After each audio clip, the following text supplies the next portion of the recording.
നമസ്കാരം. മിഡിൽ ഈസ്റ്റിൽ എന്തൊക്കെയാണ് പ്രധാനപ്പെട്ട വാർത്തകളെന്ന് നോക്കാം. ആദ്യമായിട്ട് പോകേണ്ടത് ഇസ്രയേലിലേക്ക് തന്നെയാണ്. ഇപ്പോൾ ഇസ്രയേലിൽ യമനിൽ നിന്നുള്ള ഹൂതികളുടെ ഒരു ഡ്രോൺ ആക്രമണം ഉണ്ടായിരിക്കുകയാണ്. ഇസ്രയേലിന്റെ തന്നെ തെക്കൻ നഗരമായിട്ടുള്ള എയ്ലാത്ത് ലക്ഷ്യമാക്കിക്കൊണ്ടാണ് ഇപ്പോൾ ഈ ഒരു ആക്രമണം ഉണ്ടായിരിക്കുന്നത്.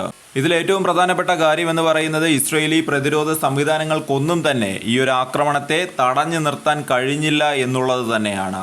22 പേർക്കാണ് ഈ ഒരു ആക്രമണത്തിൽ ഇപ്പോൾ പരിക്ക് സംഭവിച്ചിരിക്കുന്നത്. അതിൽ 2 പേരുടെ പരിക്ക് ഗുരുതരമാണ് എന്നാണ് അവിടെ നിന്ന് വരുന്ന റിപ്പോർട്ടുകൾ പറയുന്നത്. അതായത് വലിയ രീതിയിലുള്ള ഒരു ആക്രമണം തന്നെയാണ് ഇപ്പോൾ ഇസ്രയേലിന് നേരെ ഉണ്ടായിരിക്കുന്നത്.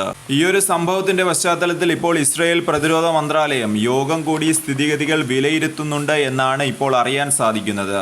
എയ്ലാത്തിലെ സുരക്ഷ വർദ്ധിപ്പിക്കാനും ഈ യോഗത്തിൽ തീരുമാനമായിട്ടുണ്ട്. കൂടുതൽ സുരക്ഷാ സേനയെ ഈ നഗരത്തിൽ ഇപ്പോൾ വിന്യസിച്ചിട്ടുണ്ട്.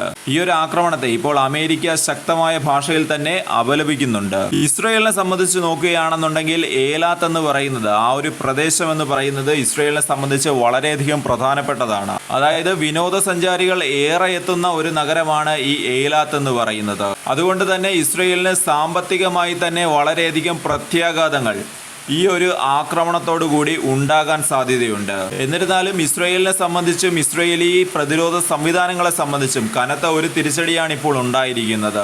മറ്റൊരു വാർത്ത, ഗസയിലേക്ക് സഹായവുമായി പോയിട്ടുള്ള അന്താരാഷ്ട്ര കപ്പലുകൾക്ക് നേരെ ഇപ്പോൾ ആക്രമണം ഉണ്ടായിട്ടുണ്ട് എന്നാണ് പുറത്തു വരുന്ന റിപ്പോർട്ടുകൾ പറയുന്നത്. ആർക്കും പരിക്കോ കാര്യങ്ങളോ ഇല്ല എങ്കിൽ കൂടിയും കപ്പലിന് കാര്യമായ രീതിയിൽ തന്നെ കേടുപാടുകൾ സംഭവിച്ചിട്ടുണ്ട്.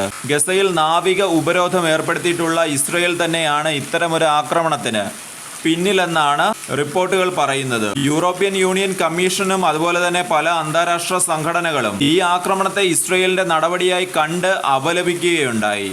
സഹായത്തിനായി വരുന്ന സിവിലിയൻ കപ്പലുകൾക്ക് നേരെ ഉണ്ടാകുന്ന ആക്രമണം അത് അന്താരാഷ്ട്ര നിയമങ്ങൾക്ക് എതിരാണ് എന്നാണ് യൂറോപ്യൻ യൂണിയൻ കമ്മീഷൻ ഇതിനെതിരെ പ്രതികരിച്ചത്.